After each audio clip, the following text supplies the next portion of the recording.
Come, children, gather around the campfire. It's almost Halloween.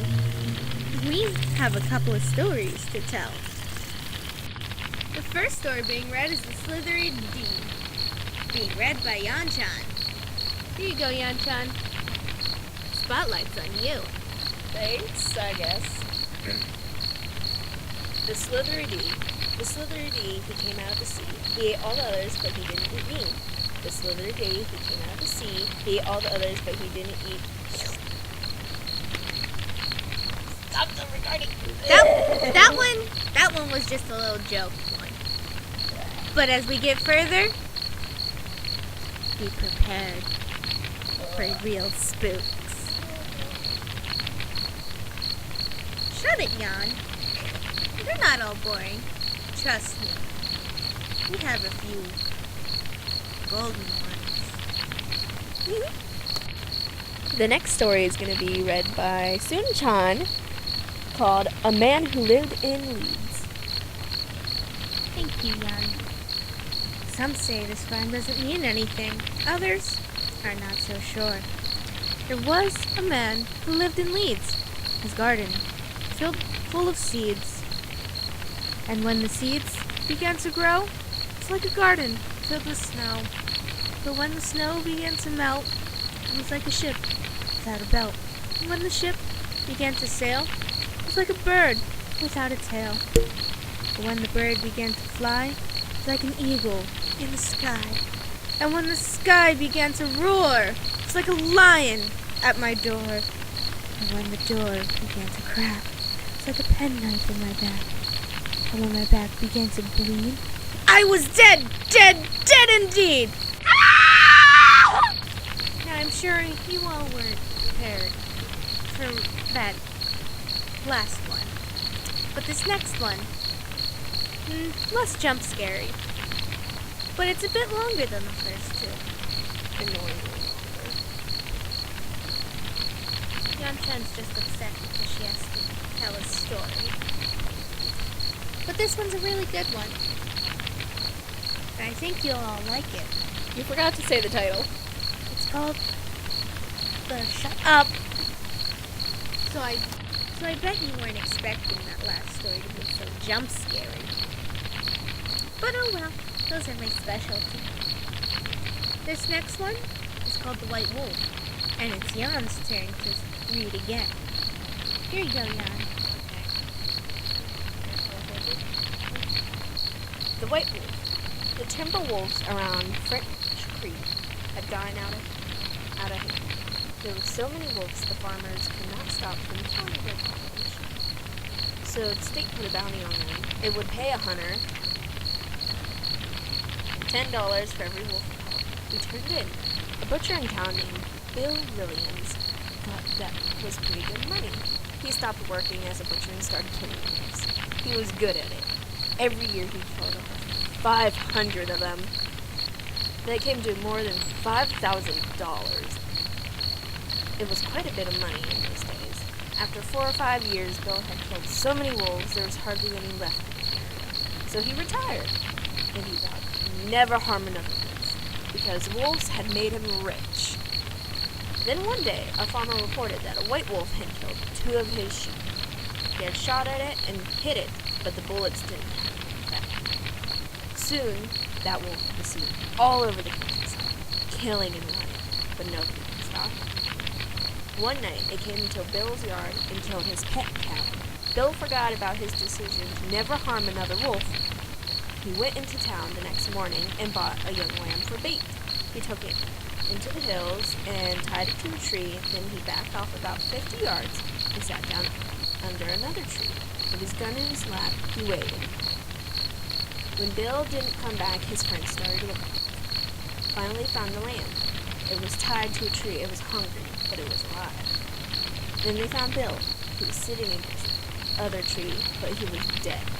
His throat had been torn open, and there was no sign of a struggle. His gun hadn't been fired, and there were no tracks in soil around. As for the white wolf, it was never seen again. Dun dun dun! For the next story, Sun-chan's going to be reading, called It's Him. This one's my favorite. Freaking love this. I made a boy about my age. Not going to give that out. But trust me, he's in high school. I made him scream like a little girl. Almost peed his pants. Okay, now to get to my favorite story of the whole three of these books. The woman was the meanest, most miserable person you could imagine. And her husband was just as bad. The only good thing was that they lived in the woods, all by themselves. And couldn't bother anybody else. One day, they were off somewhere getting firewood.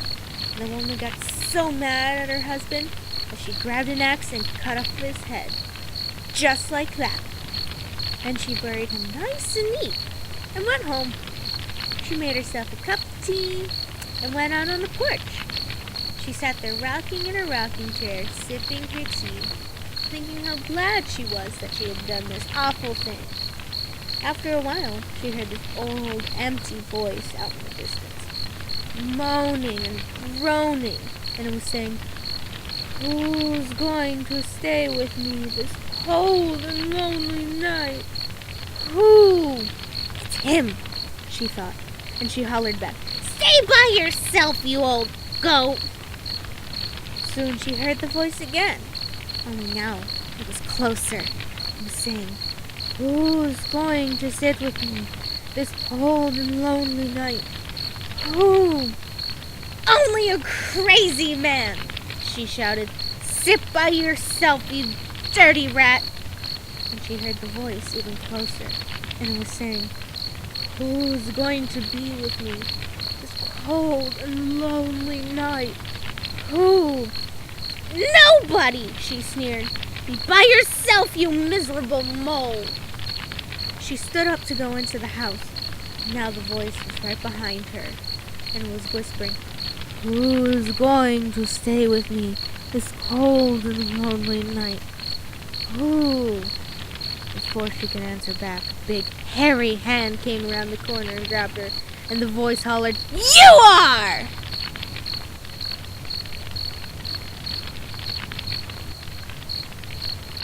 I hope I didn't scare you too bad with that one. But this next one, it's called The Appointment. It's another short one, but it's Yanchan's turn to read. So, passing off the baton.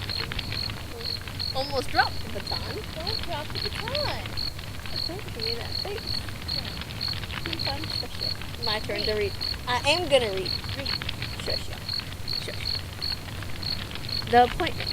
A 16-year-old boy worked on his grandfather's horse farm. One morning, he drove a pickup truck into town on an errand. While he was walking along the main street, he saw Death. Death beckoned to him. The boy drove back to the farm as fast as he could and told his grandfather what happened. "Give me the truck," he begged. "I'll go to the city. He'll never find me there." His grandfather gave him the truck, and the boy sped away. After he left, his grandfather went to town looking for Death. When he found him, he asked, "Why did you frighten my grandson that way?" "He's only 16. He is too young to die." "I'm sorry about that," said Death. "I did not mean to beckon to him, but I was surprised to see him here. You see, I have an appointment with him this afternoon in the city."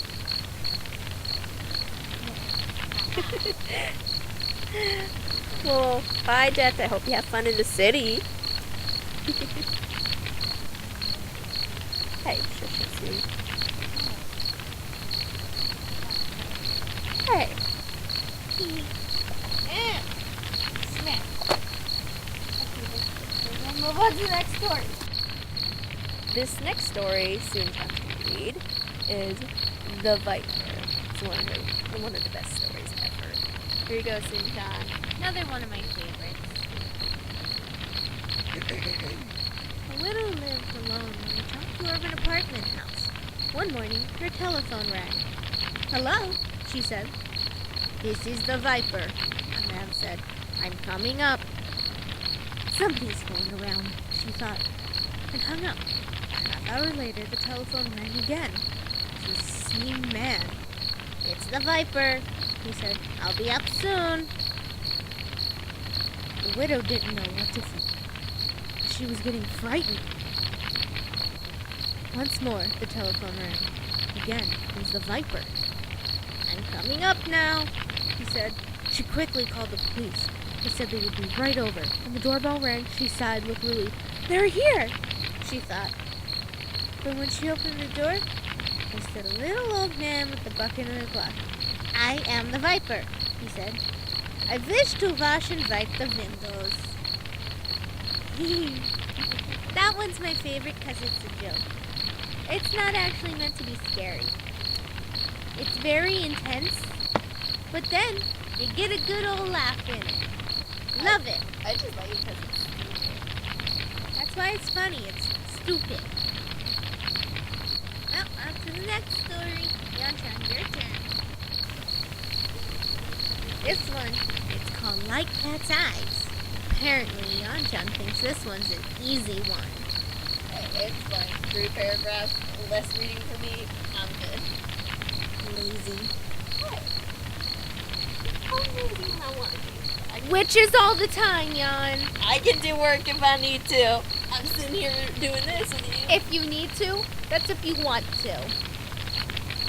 Or if I force you to. Yeah, that sucks. Let me read my story, okay? Like Cat's Eyes. As Jim Brad lay dying, his wife left him with his nurse and went into the next room to rest. She sat in the dark, staring into the night. Suddenly, Mrs. Brad saw headlights coming rapidly up the driveway. Oh no, she thought. I don't want visitors now. Not now. But it wasn't a car bringing a visitor. It was an old hearse with maybe a half a dozen small men hanging from the sides. At least that's what it looked like. The hearse screeched to stop. The men jumped off, stared up at her, their glowing eyes with soft yellow light like cat's eyes. She watched with horror as they disappeared into the house. An instant later, they were back, lifting something into the hearse. Then they drove off at high speed, wheels squealing, the gravel in the driveway flying in all directions. At the moment, the nurse came in to say that Jim Brad had died.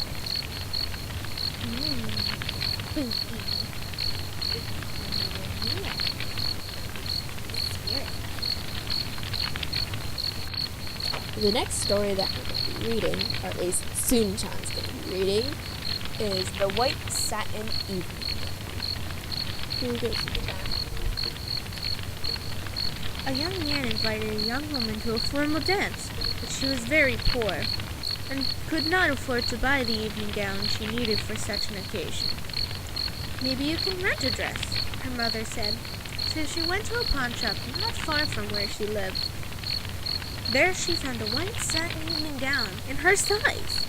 She looked lovely in it, and she was able to rent it for very little.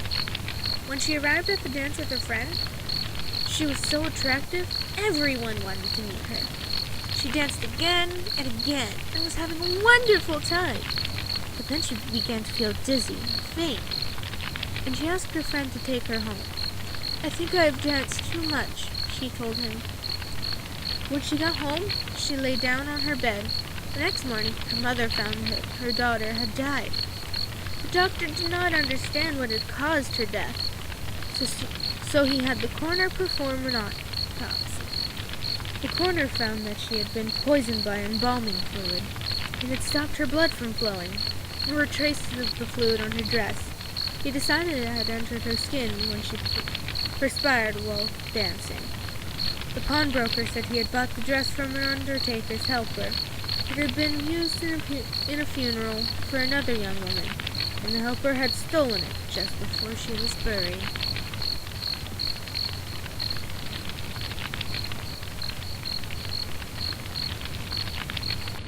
This next one's a fun one. It's called Wonderful Sausage. Here you go, Jan. Your turn to read. Wonderful Sausage. One dark, rainy Saturday afternoon, a fat and jolly butcher named Samuel Blunt had an argument over money with his wife, Eloise. Blunt lost his temper and killed her.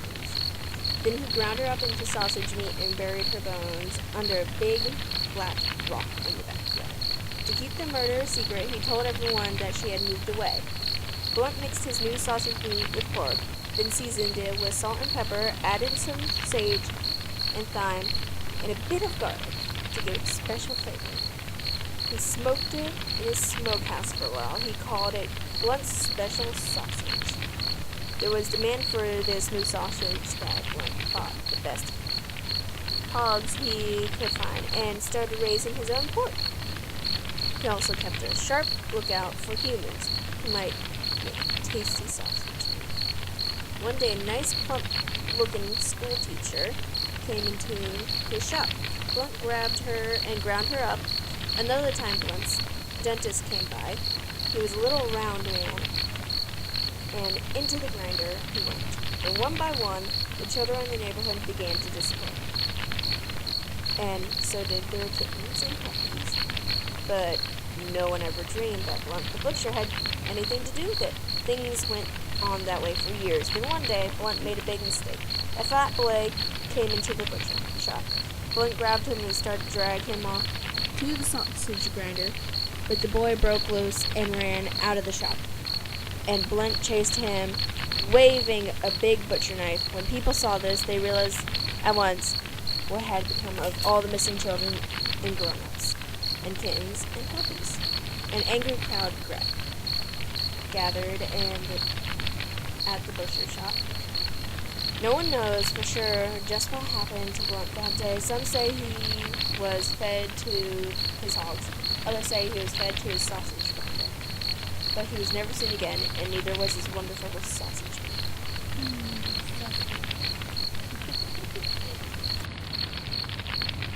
The next story that's going to be read is The Bad News. It's another slightly joking one, but it's a fun one, and I really think you'll all like it. Leon and Chad loved baseball. When they were young, they had played on the town's baseball team. Leon had been the pitcher, and Todd had played second base. And now that they were a lot older, they spent their free time watching baseball games on TV and talking about baseball. Do you think they have baseball in heaven? Leon asked Todd one day. That's a good question, said Todd. The one who gets there first should let the other one know somehow. As it turned out, Todd got into heaven first, and Leon waited patiently to hear from him. One day, Leon found Todd sitting in the living room waiting for him.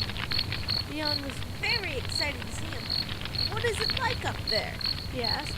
And what about baseball? When it comes to baseball, said Todd, I have some good news. And I have some bad news. The good news is that we do play baseball in heaven.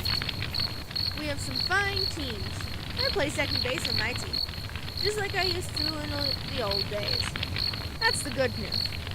What's the bad news? Asked Leon. The bad news, said Todd, is that you're scheduled to pitch tomorrow. I really hope you like that little funny story. Up next is Footsteps, read by Yanta. Here you go, Yan. Again, don't drop the baton. Hand me the baton correctly then, soon. Soon. Read. Okay, shush then. Footsteps. Liz was doing her homework at the dining room table. Her younger sister Sarah was asleep upstairs. Their mother was out, but she was expected back any minute. When the front door opened and shut, Liz called, "Hello, Mama?" But her mother didn't answer, and the footsteps Liz heard were heavier like a man's. "Who's there?" she called, but no one replied. She heard whoever it was walk through the living room, then up the stairs to the second floor. The footsteps moved from one bedroom to another, and Liz called, "Who's there?" The footsteps stopped, and then she thought, "Oh my God, Sarah's in her bedroom." She ran upstairs to Sarah's room, only Sarah was there, and she was asleep. Liz looked in the other rooms, but found no one. She went back down to the dining room, scared out of her wits. Soon she heard footsteps again. They were coming down the stairs into the room. Now they went into the kitchen. Then the door between the kitchen and the dining room slowly began to open. "Get out!" Liz screamed. The door slowly closed. The footsteps moved out of the kitchen, through the living room, toward the door. The door opened and shut. Liz ran to the window to see who it was. No one was there to see. Nor were there any footprints in the fresh snow that had been falling. The next story that's going to be read is The Bed by the Window. Go ahead. Okay. Excuse me, let go of the baton. Don't grab my hand then. Get your hand out of the way. Fine. Ow. Jan hit me. Deal with it.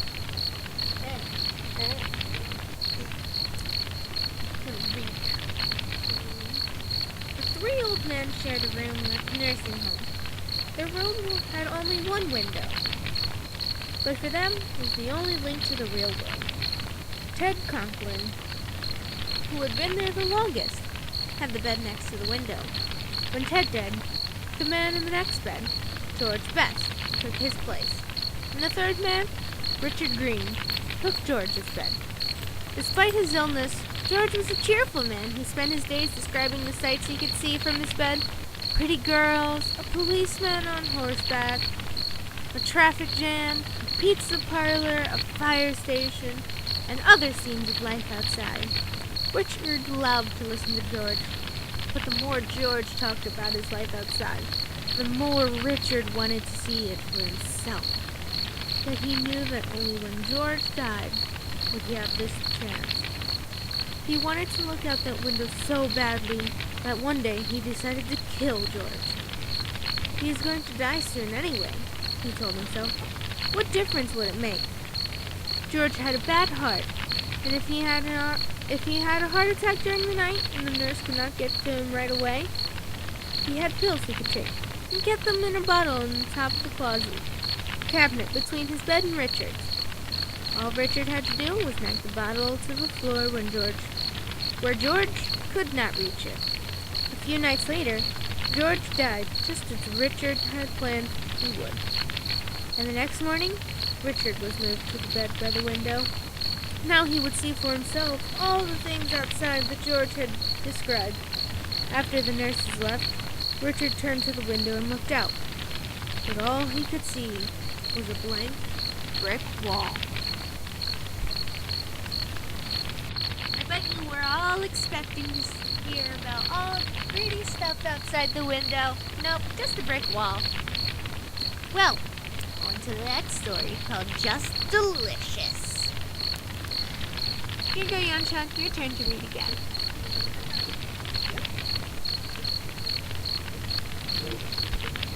Just delicious. George loved to eat. Each day at noon, he closed his camera shop 2 hours and went home for his big lunch. His wife, Minna, cooked for him. George was a bully, and Minna was a timid woman who did everything he asked because she was afraid of him. On his way home for lunch one day, George stopped at the butcher shop and bought a pound of liver. He loved liver. He would have Minna cook it for him for dinner that night. Despite all his complaints about her, she was a very good cook. While George ate his lunch, Minna told him that a rich old woman in town had died. Her body was in the church next door. It was an open coffin. Anyone who wanted to see her cook. As usual, George was not interested in what Minna had to say. "I've got to go back to work," he told her. After he left, Minna began to cook the liver. She added vegetables and spices, simmered it all afternoon, just the way George liked it. When she thought it was done, she cut off a small piece and tasted it. It was so delicious. The best she had ever made. She ate a second piece, then a third. It was so good, she could not stop eating it. It was only when the liver was gone that she thought of George. He would be coming home soon. What would he do when he found out that she had eaten all of the liver? Some men would laugh, but not George. He'd be angry and mean. But she did not want to face that again. But where could she get another piece of liver that late in the day? Then she remembered the old woman lying in the church next door, waiting to be buried. George said he never had a better dinner. "Have some liver, Minna," he said. "It's just delicious." "I'm not hungry," she said. "You finish it." The night after George had fallen asleep, Minna sat in bed trying to read. But all she could think about was what she had done. Then she thought she had heard a woman's voice. "Who has me?" It asked. "Who has it?" Was it her imagination? Was she dreaming? Now the torch was closer. The voice was closer. "Who has my liver?" it asked. "Who has it?" Minna wanted to run. No, she whispered. "I don't have it. I don't have the liver." Now the voice was right next to her. "Who has my liver?" it asked. "Who has it?" Minna froze with terror. She pointed to George. "He does," she said. "He has it." Suddenly the light went out and George screamed and screamed.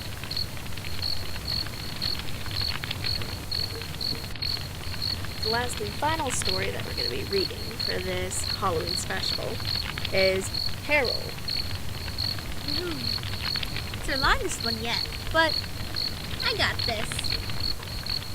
I mean, of course I would be reading the longest one. Yan-chan's a lazy butt. You chose the story, don't you? But I like reading, so I'm going to call you a lazy butt and read. Lazy butt. Okay, then read.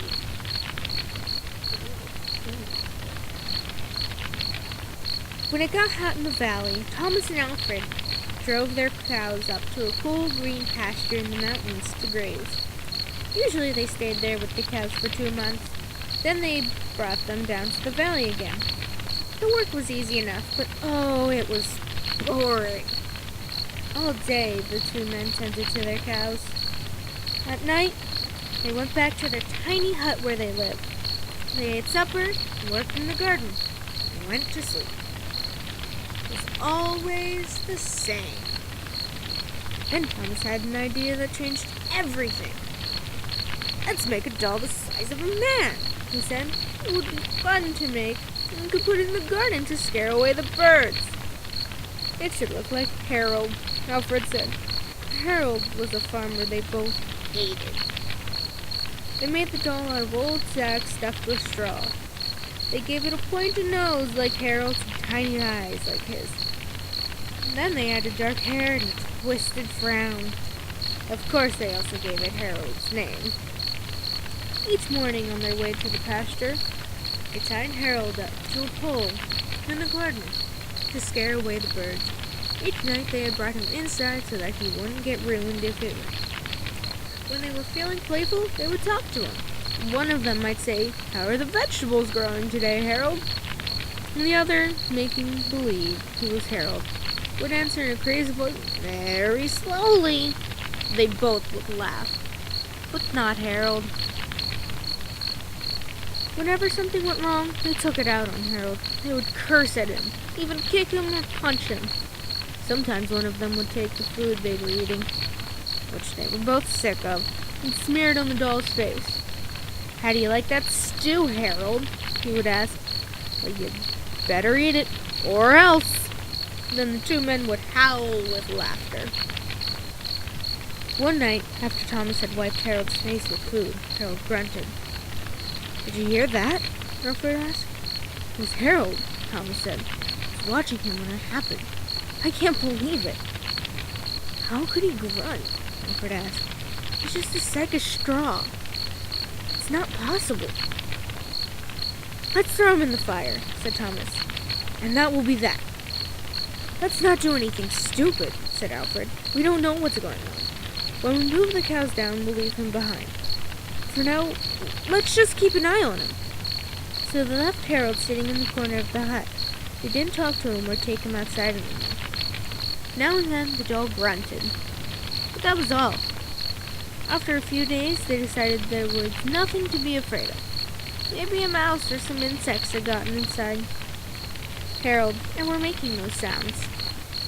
So Thomas and Alfred went back to their old ways. Each morning they put Harold out in the garden, and each night they brought him back into the hut. When they felt playful, they joked with him. When they felt mean, they treated him as badly as ever. Then one night, Alfred noticed something that frightened him. "Harold is growing," he said. "I was thinking the same thing," Thomas said. "Maybe it's just our imagination," Alfred replied. "We have been up here on this mountain for too long.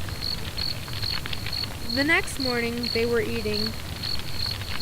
Harold stood up and walked out of the hut. He climbed up on the roof and trotted back and forth like a horse on its hind legs. All day and all night long he trotted like that. In the morning, Harold climbed down and stood in the far corner of the pasture. The men had no idea what he would do next. They were afraid. They decided to take the cows down to the valley that same day. When they left, Harold was nowhere in sight. They felt as if they had escaped a great danger and began joking and singing. But when they had gone only a mile or two, they realized they had forgotten to bring the milking stools. Neither one wanted to go back for them, but the stools would cost a lot to replace. There really is nothing to be afraid of, they told one another. After all, what could a doll do? They drew straws to see which one would go back. It was Thomas. "I'll catch up with you," he said, and Alfred walked on towards the valley. When Alfred came to a rise in the path, he looked back for Thomas. He did not see him anywhere, but he did see Harold. The doll was on the roof of the hut again. As Alfred watched, Harold kneeled and stretched out a bloody skin to dry in the sun. Well, that's the tail end of our spooks. Hope you enjoyed it all. Like, subscribe, do whatever other YouTubers ask you to do. Got anything going on?